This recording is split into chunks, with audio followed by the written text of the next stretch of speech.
What's good? We back with another video, unplanned video, Memorial's Day. The news is coming in, even on a holiday, like to thank all the veterans that did pass away for fighting for the freedom in this country. Appreciate it. And I want to give a special shout out to Cruiserweight David Whittam. Suffered a knockout loss yesterday, and is fighting for his life. He's in stable condition, but he suffered a brain hemorrhage and a lot of trauma to his head. Hopefully he gets better. He can recover and go on with his life. But, according to boxing scene, once again, Felix Verdejo is moving to Big Bear to train under the tutelage of Abel Sanchez. According to Bob Arum, he will no longer be training in Puerto Rico. And, it's been out there for a while.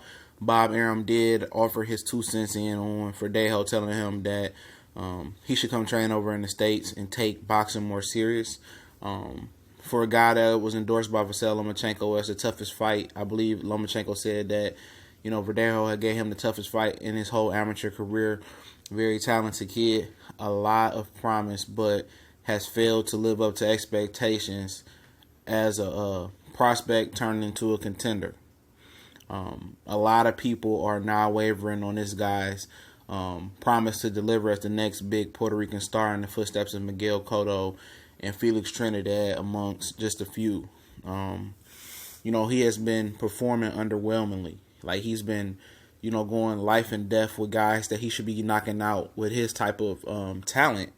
And, Bob Arum said that, Ricky Marquez still will be the lead trainer. But I guess Abel Sanchez will just be, giving direction, which doesn't make sense to me. But I know Terrence Crawford, he has 3 trainers, I think. So maybe, this is, Abel Sanchez does speak Spanish. So hopefully him and Ricky Marquez, I think that's Felix Verdejo's head trainer, have talked and they can lay out some plans. Marquez has been very vocal about Verdejo not performing up to the standards that he believes he should and everybody else believes he should perform up to. And I don't know where Abel Sanchez fits in here. As far as moving to Big Bear, we know that Ayers Dinner, he's going to be in better shape. We know, I guess he'd be working right along with Triple G, and he can show him how to work as a professional. Getting into the second half of this video is because he is the mandatory challenger for Terry Flanagan's WBO lightweight championship title. Flanagan is not a huge puncher, but he has some skills. He's a savvy vet, and it's very touchy to see people make these adjustments closer to a championship fight. Either this is going to work or it's going to be a disaster. I think Marquez should take a back seat because what you've been doing hasn't been working versus inferior competition. Let Abel Sanchez, you just help him, guide him, and let Abel Sanchez fix him how he should be. He's more known for training Triple G, which is a seek and destroy type of fighter, but he did train Terry Norris, who was a good boxer, puncher, fighter with good movement, which Felix Verdejo his style mirrors that a little bit more of Triple G type style. He has that fast twitch athletic ability like Terry Norris does. So Sanchez has that the capability of training a guy like that, and see where it goes from here. Hopefully, it's no headbutting between Marquez and Abel Sanchez, and everybody can just do the betterment of Felix Verdejo. But as far as him fighting Terry Flanagan, hopefully he has his best, the best performance of his date and reassure his fans and the public that he is that rising star. He can be the best. He can compete with Lomachenko on a pro level.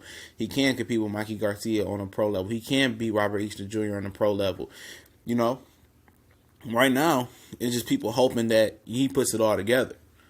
Because from the naked eye, from people who are familiar with him as an amateur, he's seen as a easy lick.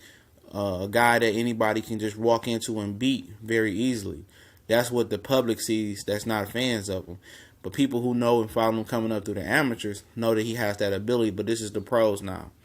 And Terry Flanagan will be his defining fight. Bob Arum and Frank Warren are talking about a date. It must happen. Verdejo is the mandatory. And hopefully it happens sometime later this year. sooner than later because 2017 has been on fire, and this is a fight that a lot of people will be looking to see with the with the addition of Abel Sanchez to Felix Verdejo's team. So, I'm pumped for it. And I know Verdejo can show a whole lot of more than he's been showing, but we gonna